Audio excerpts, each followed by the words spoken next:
C'était en Amérique, au XIXe siècle, en 1844 exactement. Ça s'est passé sur les bords du Mississippi, dans un village du nom de Saint-Pétersbourg. Il y avait dans ce village un jeune garçon très joueur. Il se montra dès son jeune âge curieux, toujours de bonne humeur. Pourtant n'avait pas de parents. Et il ne savait pas pourquoi son père, sa mère étaient absents. Était-il mort ou bien parti? L'enfant avait-il mal agi? Il ne savait pas cette histoire.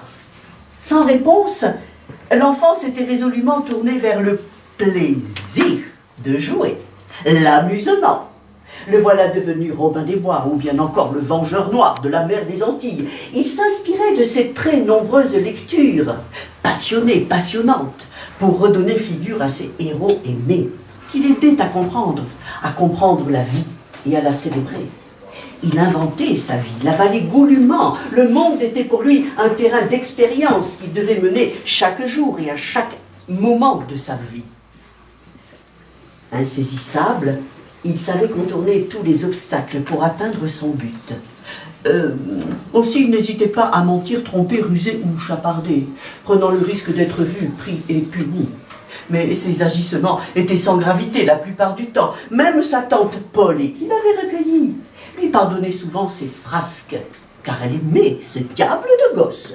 Elle lui inculquait les règles de savoir-vivre, de bonne conduite, le surveillait comme le lait sur le feu, mais sans pouvoir toujours l'arrêter dans ses escapades, nombreuses escapades. Cet enfant, ce célèbre petit garçon, nous l'avons c'est Tom Sawyer. Voici quelques-unes de ses aventures.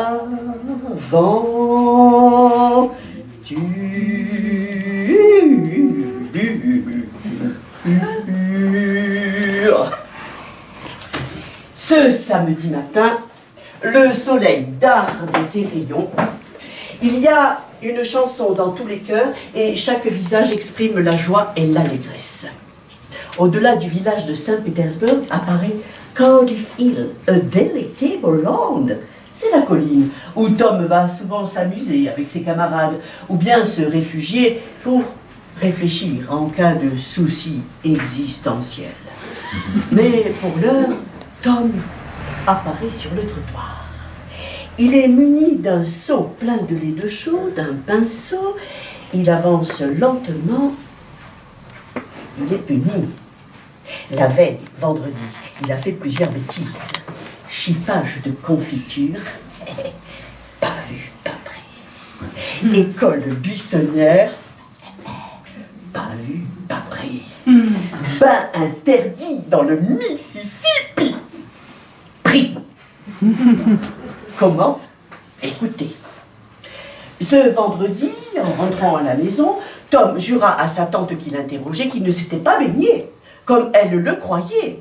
Il montra pour preuve le col de sa chemise, toujours bien cousu, comme elle l'avait fait le matin même.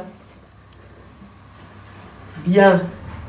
Là, je vois à votre héron qu'il vous faut absolument une explication. La voici.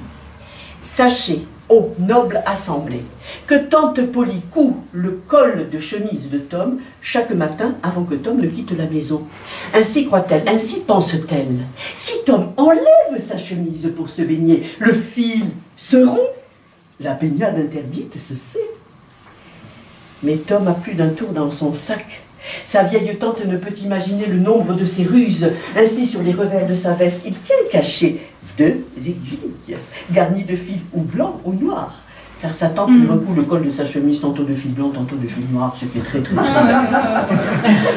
Ce jour-là, pour cacher une baignade inoubliable dans le fleuve, Tom coud le col de sa chemise avec du fil noir. Oh, il n'a pas fait attention à la couleur du fil, et sa vieille tante non plus. Et lorsque Tom jure qu'il ne s'est pas baigné, elle le croit. Puis puisque son col est toujours bien cousu. Elle le trouve moins mauvais qu'il n'en a l'air. Elle s'en veut de l'avoir un peu soupçonné.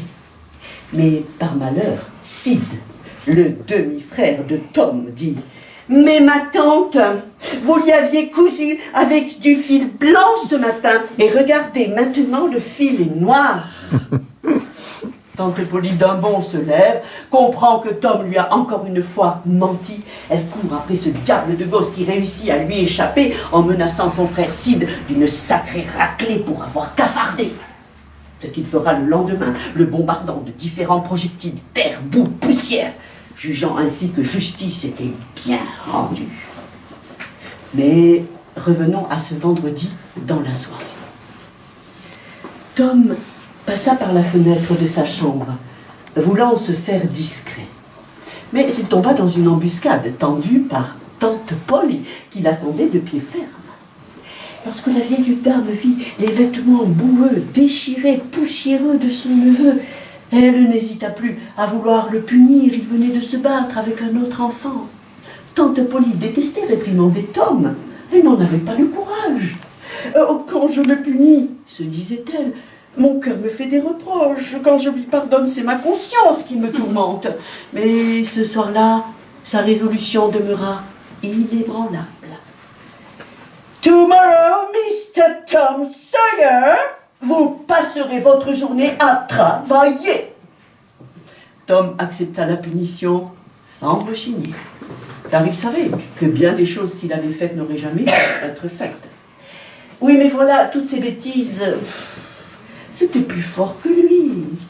Et c'est ainsi que ce samedi matin, au lieu d'aller jouer, Tom marche sur le trottoir, muni d'un seau plein de lait de chaux, d'un pinceau. Il avance lentement vers la palissade du jardin qu'il doit repeindre entièrement. Mais quand serons-nous sages? Jamais, jamais, jamais. Mais quand serons-nous sages? Jamais, jamais, jamais. La terre nourrit tout, la terre nourrit tout. Les sages, les sages. La terre nourrit tout, la terre nourrit tout. Les sages et puis les fous.